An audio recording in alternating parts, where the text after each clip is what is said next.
ശരിക്കും എന്താണ് ഈ ജീവൻ കൊണ്ട് ഉദ്ദേശിക്കുന്നത്? നമ്മളെല്ലാവരും ബേസിക്കലി കാർബൺ ബേസ്ഡ് ആയിട്ടുള്ള ലിവിങ് ഓർഗാനിസംസ് ആണ്. അതായത് ഞാനും നിങ്ങളൊക്കെ ഉണ്ടാക്കിയിരിക്കുന്നത് ബേസിക്കലി കാർബൺ കൊണ്ടാണ്. എന്നാൽ നമ്മുടെ പ്രപഞ്ചത്തിൽ ഉടനീളം കാണാൻ കഴിയുന്ന ഒരു സംഗതിയാണ് കാർബൺ എന്ന് പറയുന്നത്.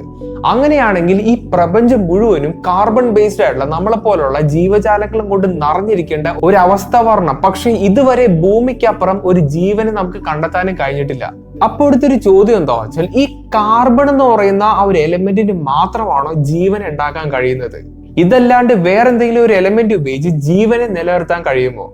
അങ്ങനെയാണെങ്കിൽ ഈ ഭൂമിയിൽ കണ്ടുവരുന്നത് പോലെ നമുക്ക് മനസ്സിലാക്കാൻ കഴിയുന്ന ആ ഒരു ബയോളജിക്കൽ സിസ്റ്റത്തെക്കാൾ വളരെയധികം ഡിഫറെന്റ് ആയിട്ടുള്ള ജീവജാലങ്ങളായിരിക്കും നമുക്ക് കാണാൻ കഴിയുക. നിങ്ങളുടെ വൈൽഡസ്റ്റ് ഇമാജിനേഷനിൽ പോലും ചിന്തിക്കാൻ കഴിയാത്ത രീതിയിലുള്ള ജീവജാലങ്ങളെ പറ്റിയിട്ടാണ് ഞാനിവിടെ പറയുന്നത്.